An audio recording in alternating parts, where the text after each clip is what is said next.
కేసీఆర్ గారితోటి అప్పటి ప్రభుత్వంతో ఒక్కడై పోరాడుతుంటే మీరంతా ఆడున్నారా? కాంగ్రెస్ పార్టీ కార్యకర్తలను పిట్టల లెక్క ఏరుతా ఉంటే ఆ రోజు క్యూ న్యూస్ వేదిక కాంగ్రెస్ పార్టీ కార్యకర్తలకు మరో గాంధీ భవన్ అయింది కదా. మీరు ఆడమన్నారు అప్పుడు? ఏడున్నారు మీరంతా? ఇవాళ తీన్మార్ మల్లన్న రెక్కల కష్టంతో నా ఒక్కందే కాదు, ఇంకా ఇగో ఇక్కడ కూర్చున్న రఘు, ఇంట్లో చాలా మంది జర్నలిస్టు మిత్రులు అలాగే మేధావి వర్గాలన్నీ కష్టపడితే ఇలా కాంగ్రెస్ పార్టీ అధికారంలోకి వచ్చింది. కాంగ్రెస్ పార్టీని ఏ ఒక్కరి అధికారం తేలే, అందులో నా పాత్ర కూడా ఉంది.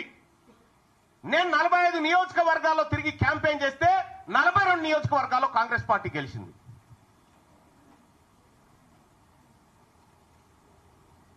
తీన్మార్ మల్లన్న ఏం చేసింది కాంగ్రెస్ పార్టీ కంటే నువ్వు కూర్చున్న కుర్చీ పునాది వాడడానికి నేను తీన్మార్ మల్లన్నను కూడా కారణం. మరి మీకు జీర్ణించుకోలేక 2028లో బీసీ ముఖ్యమంత్రి అంటే మీకేమైనా ఇబ్బంది అవుతా ఉందా? మీకు ఇబ్బంది అయితే మేమేం చేయలేం. కానీ మా లక్ష్యం ఒకటే, 2028లో ఖచ్చితంగా తెలంగాణ రాష్ట్రానికి బీసీ ముఖ్యమంత్రి అయ్యి తీర్తాడు. ఇది మా బీసీలుగా మేమందరం చేసుకుంటున్నటువంటి శపథం.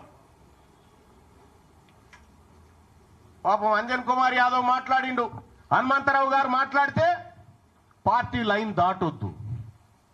కోమటిరెడ్డి వెంకటరెడ్డి వీడియో ఇప్పుడు ఎవరు నాకు పంపితే చూసినా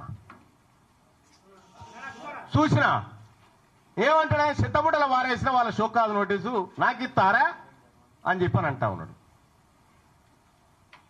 నేను చెప్తా ఉన్నా, మీ షోకాజ్ నోటీసులకు నేను రిప్లై ఇచ్చేంత, లేకపోతే మీ సస్పెన్షన్లకు భయపడేంత పిరికి రక్తంతో పుట్టలే. నేను బీసీ ఓడిగా గర్జించే బిడగా పుట్టినా. ఇక్కడ మీ పిల్లిగాండ్రింపులకి ఇక్కడ భయపడేటోడు ఎవడు లేడు. ఇలా కాంగ్రెస్ పార్టీని అడ్డం పెట్టుకొని అధికారంలోకి వచ్చినటువంటి మీరు ఆ పార్టీని రక్షించాల్సిన అవసరం ఉండే. ఏం జరుగుతా ఉంది? 2023 డిసెంబర్లో ఎన్నికలు జరిగితే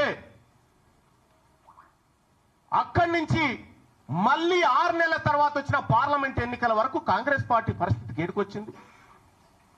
15 నెలల ఏ కాంగ్రెస్ పార్టీ కార్యకర్తలన్నా కనీసం సంతోషంగా ఉన్నాడా? ఇలా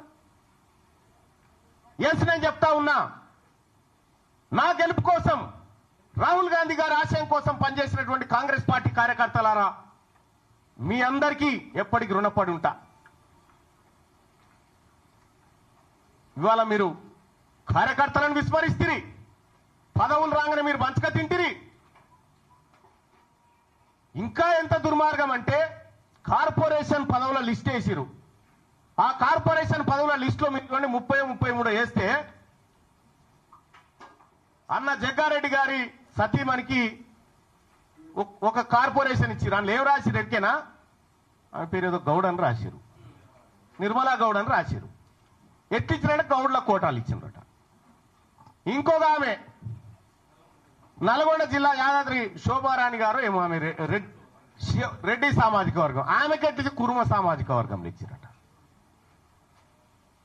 అంటే మీరు పదవులు పంచుకొని 10 ఏళ్ల పాటు అధికారానికి దూరంగా ఉండి అహర్నిశలు కొట్లాడిన కాంగ్రెస్ పార్టీ కార్యకర్తలు కనీసం గుర్తించకుండా మీరు పప్పు బెల్లాల లెక్క పంచుకొని పోతా ఉంటే ఆ పార్టీ కోసం కష్టపడ్డటువంటి కాంగ్రెస్ పార్టీ కార్యకర్తలు ఎటుపోవాలా? ఏం కావాలా? అందుకోసమే ఒక్క కాంగ్రెస్ పార్టీ కాదు, అన్ని పార్టీల్లో ఉన్నటువంటి బీసీ బిడ్డలకు వాళ్ళకు అన్యాయం జరిగితే మేము మాట్లాడతాం, వాళ్ళ తరపున పోరాడతాం. ఇక రెండో విషయం, ముఖ్యమంత్రి గారు 6 నెలల కాలం అసెంబ్లీకి పార్లమెంటుకు, ఇవాళ తీన్మార్ మల్లన్న కాంగ్రెస్ పార్టీ తీన్మార్ మల్లన్నను గెలిపించింది అనేటువంటి మాట, గెలిపించినాక గిట్లనే నా మాట్లాడేదని ఒక మాట. నేను చెప్తా ఉన్నా, ఎవరు గెలిపించారు? తీన్మార్ మల్లన్న అసెంబ్లీ ఎన్నికల నుంచి పార్లమెంట్ ఎన్నికలు 6 నెలల కాలం ఉంటే నేను కంటెస్ట్ చేసినటువంటి వరంగల్, నల్గొండ, ఖమ్మం నియోజకవర్గంలో 5 పార్లమెంట్లు గెలిపించుకోగలిగినాం. మరి మీరు సార్ మీ సొంత మహబూబ్ నగర్ జిల్లాలోనే మీ అభ్యర్థి ఓడిపోయిండు.